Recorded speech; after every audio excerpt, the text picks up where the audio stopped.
నమస్తే, నేను Yogita. Welcome to సత్యాగ్రహి. Telangana కాంగ్రెస్లో ఏం జరుగుతోంది? ఇది ఆ పార్టీ నాయకులను ఎప్పుడూ వేధించే ప్రశ్న. అధికారంలోకి వచ్చారన్న మాటే గాని ఎప్పుడు ఏదో ఒక ఇబ్బందితో సతమతమవుతున్నారు టీ కాంగ్రెస్ నేతలు. పార్టీ అంతర్గత కలహాలు, రేవంత్ రెడ్డి ఒంటెద్దు పోకడలు, వీటన్నింటిపై కాంగ్రెస్ హైకమాండ్ చాలా కీలక నిర్ణయం తీసుకోవడమే ఇప్పుడు సంచలనంగా మారింది. ఇందులో ఇంకో ట్విస్ట్ ఏంటంటే, ఇన్నాళ్లు సీఎం రేవంత్ రెడ్డికి కొండంత అండగా నిలిచిన ఏఐసీసీ ప్రధాన కార్యదర్శి కేసీ వేణుగోపాల్ కూడా రేవంత్ పై తీవ్ర అసహనం వ్యక్తం చేసినట్లు టాక్ నడుస్తోంది. మరి ఇందులో నిజమెంత? రేవంత్ రెడ్డిపై అధిష్టానం ఎందుకు సీరియస్గా ఉంది? నిజంగానే సీఎంను నిలదీసే పరిస్థితి వచ్చిందా? ఢిల్లీ వేదికగా జరుగుతున్న ఈ ప్రత్యేక కోఆర్డినేషన్ కమిటీ భేటీ వెనక అసలు మాస్టర్ ప్లాన్ ఏంటి? రేవంత్ రెడ్డి స్వేచ్ఛకు ఢిల్లీ బ్రేకులు వేయబోతుందా? వీటన్నింటిపై ఇవాల్టి స్టోరీలో డీటెయిల్డ్గా మాట్లాడుకుందాం. తెలంగాణలో కాంగ్రెస్ అధికారం చేపట్టి 2.5 ఏళ్లు పూర్తయింది. కానీ పార్టీలో పొగలు మాత్రం చల్లారడం లేదు. పైగా అంతకంతకు ముదురుతున్నాయి. ముఖ్యంగా మంత్రుల మధ్య సమన్వయం లేదు, ఎమ్మెల్యేలకు గుర్తింపు లేదు, ప్రభుత్వ పరిపాలనా నిర్ణయాలన్నీ సీఎంఓ చుట్టూనే తిరుగుతున్నాయి అనే ఫిర్యాదులు రోజు రోజుకు పెరిగిపోతున్నాయి. ఈ క్రమంలోనే ఏఐసీసీ అధిష్టానం అత్యంత కీలకమైన డెసిషన్ తీసుకుంది.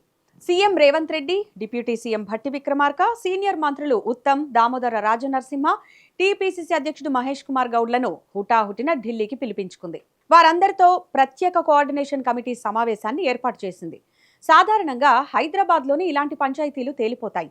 కానీ కంప్లైంట్లు రోజు రోజుకు పెరుగుతుండడం, అవి అంతకంతకు ముదిరిపోయి పార్టీకి తీవ్ర నష్టం తెస్తున్నాయని అధిష్టానం భావించడంతోనే ఈ పంచాయతీ ఢిల్లీకి షిఫ్ట్ అయింది. దీని వెనక అధిష్టానం వ్యూహం కూడా ఉన్నట్లు తెలుస్తోంది. అయితే అధిష్టానం ఈ స్థాయిలో సీరియస్ కావడానికి ప్రధాన కారణం ఏఐసీసీ దూత మీనాక్షి నటరాజన్ క్షేత్రస్థాయి నివేదిక. గత కొన్ని వారాలుగా మీనాక్షి నటరాజన్ ప్రతి ఎమ్మెల్యే, ఎంపీ, డీసీసీ అధ్యక్షుడు, సీనియర్ నేతలతో విడివిడిగా సమావేశమయ్యారు. ఆమె సేకరించిన నివేదికలో షాకింగ్ విషయాలు బయటపడినట్లు సమాచారం. ఇందులో మొదటిది, ప్రభుత్వ నిర్ణయాల్లో సీనియర్ మంత్రులను, ఎమ్మెల్యేలను పట్టించుకోవట్లేదు. ఇక రెండో షాకింగ్ విషయం, నామినేటెడ్ పోస్టులు, రాజకీయ నియామకాల విషయంలో క్షేత్రస్థాయి కార్యకర్తలకు తీవ్ర అన్యాయం జరుగుతోంది. మూడోది, ఇదే అన్నిటికంటే ఇంపార్టెంట్ కూడా, మంత్రులకు సీఎంకు మధ్య గ్యాప్ ఉండటం, మంత్రులకు మధ్య తీవ్రమైన విభేదాలు, క్రమశిక్షణ రాహిత్యం. ఇవన్నీ పార్టీని తీవ్రంగా డ్యామేజ్ చేస్తున్నాయని మీనాక్షి నటరాజన్ క్షేత్రస్థాయి నివేదికలో తేలాయంట. ఉదాహరణకు, ఇటీవల తుంగతుర్తి ఎమ్మెల్యే మందుల శామ్యూల్ తనను తాను రేవంత్ శిష్యుణ్ణి అని చెప్పుకుంటూనే తన సొంత జిల్లా సీనియర్ మంత్రి కోమటిరెడ్డి వెంకటరెడ్డి, ఆయన సోదరుడు రాజగోపాల్ రెడ్డిపై చేసిన వ్యాఖ్యలు పార్టీలో పెద్ద దుమారమే రేపాయి. ఈ వ్యాఖ్యల వెనకున్న అసలు సూత్రధారులు ఎవరు అనే ప్రశ్న కూడా ఇప్పుడు ఏఐసీసీ దృష్టికి వెళ్ళింది. ఇక మరో ప్రధానమైన ఆరోపణ, పార్టీ క్రమశిక్షణను దాటి సీఎం సొంత ఇమేజ్ పెంచుకోవడానికి ఎక్కువ ప్రాధాన్యత ఇస్తున్నారనేది.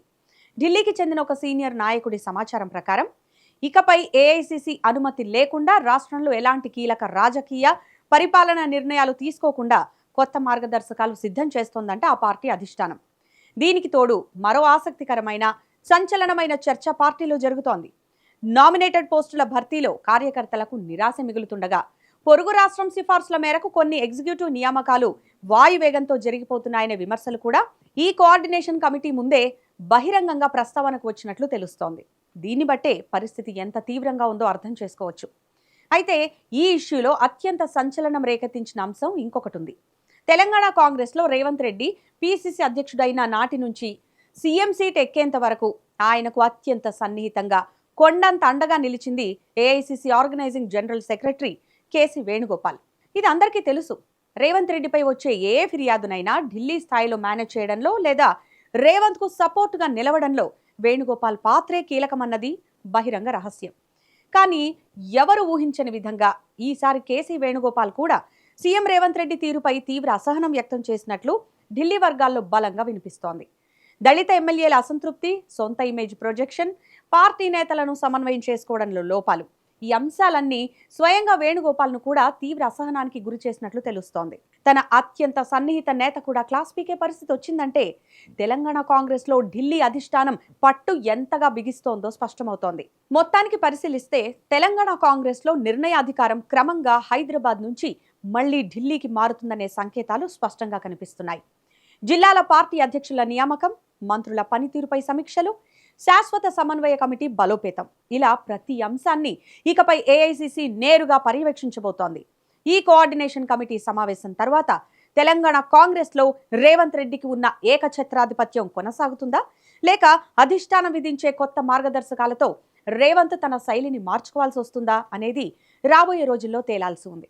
మరి దీనిపై మీ అభిప్రాయం ఏంటో ఈ వీడియో కింద కామెంట్ సెక్షన్లో మాకు తెలియజేయండి. ఇక ఈ వీడియో నచ్చితే లైక్ చేయండి, షేర్ చేయండి. ఇలాంటి మరిన్ని ఇంట్రెస్టింగ్ పొలిటికల్ అప్డేట్స్ కోసం మా ఛానల్ని ఇప్పుడే సబ్స్క్రైబ్ చేసుకోండి. Thanks for watching.